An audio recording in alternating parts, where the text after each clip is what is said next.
កញ្ញាឈិនរតនាវះកាត់បដូរខ្ទង់ច្រមុះបន្ថែមសម្រស់លើករាសីគ្រាន់តែវះកាត់បដូរខ្ទង់ច្រមុះថ្មីភ្លាមកញ្ញាឈិនរតនាហាក់ដូចជាមានរាសីល្អទទួលបានការងារជាច្រើនជាបន្តបន្ទាប់ក្រោយពីចប់ពិធីបុណ្យភ្ជុំបិណ្ឌតាមរយៈរូបភាពដែលទស្សនិកជនបានឃើញនេះ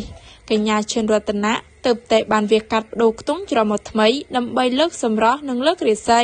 កញ្ញាឈិនរតនាបានទទួលស្គាល់ថានាងពិតជាពេញចិត្តខ្ទង់ច្រមុះថ្មីរបស់ខ្លួនណាស់ចាប់តាំងពីវះកាត់បដូរខ្ទង់ច្រមុះថ្មីមកបានផ្លាស់ប្ដូរវាសនារបស់នាងច្រើនមិនត្រឹមតែធ្វើឲ្យនាងស្រស់ស្អាតនិងមានមុខមាត់ថ្មីដ៏គួរឲ្យស្រឡាញ់ប៉ុណ្ណោះទេថែមទាំងធ្វើឲ្យនាងទទួលបានការងារជាច្រើនផងដែរមុននឹងសម្រេចចិត្តវះកាត់បដូរខ្ទង់ច្រមុះថ្មីនេះកញ្ញាឈិនរតនា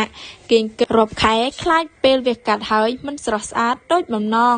ដែលធ្វើឲ្យមានការខាតបង់ការងារនិងរូបសម្រស់ពីព្រោះនាងមិនធ្លាប់បានឆ្លងកាត់មុខកាំបិតមកពីមុនឡើយតែក្រោយពីទទួលបានការប្រឹក្សាជាមួយគ្រូពេទ្យជំនាញនិងមានការលើកទឹកចិត្តពីមិត្តភ័ក្តិនាងក៏សម្រេចវះកាត់តែម្ដងជាលទ្ធផលគឺជោគជ័យនិងស្រស់ស្អាតដូចអ្វីដែលខ្លួនចង់បានក្រោយពីវះកាត់បដូរខ្ទង់ច្រមុះកញ្ញាឈិនរតនាក៏បានផ្លាស់ប្ដូរម៉ូដសក់ថ្មីនិងស្ទាយនៃការតុបតែងខ្លួនថ្មី